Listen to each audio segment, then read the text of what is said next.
All right, so let's take a look at this. This is pretty common for there are some teachers that look at this and do it this way, but not very many. And let's kind of go through just a few things. So we remember that position or the change in position is measured in meters. We know that velocity is measured in meters per second. And then acceleration, remember, that's the change in velocity over the change in time. Velocity is a meter over a second, and time then is a second. So it is a meter over a second over a second.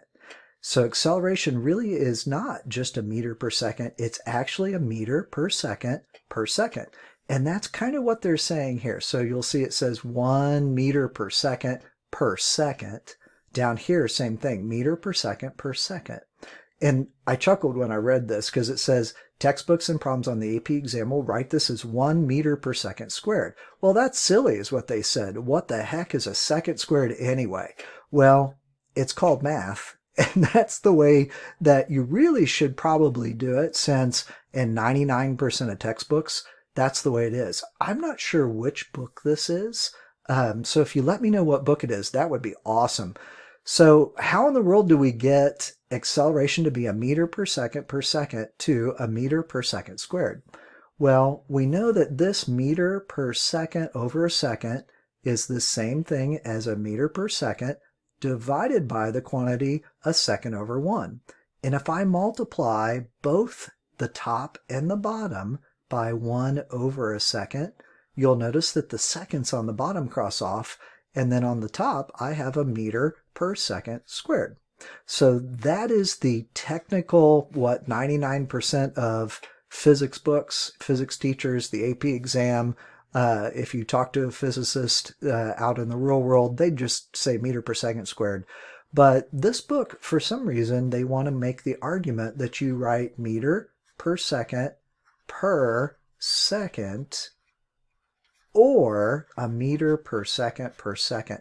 Just seems like a lot of work. I get totally where they're coming from. This is velocity divided by time, and that's acceleration. But I just think it's easier to write a meter per second squared.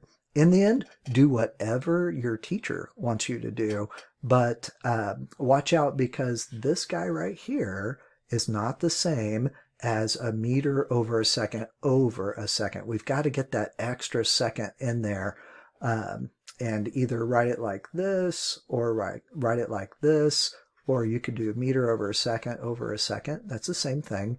And then ultimately on the AP exam, it doesn't matter whether you use this or you spell it out. We would give you those.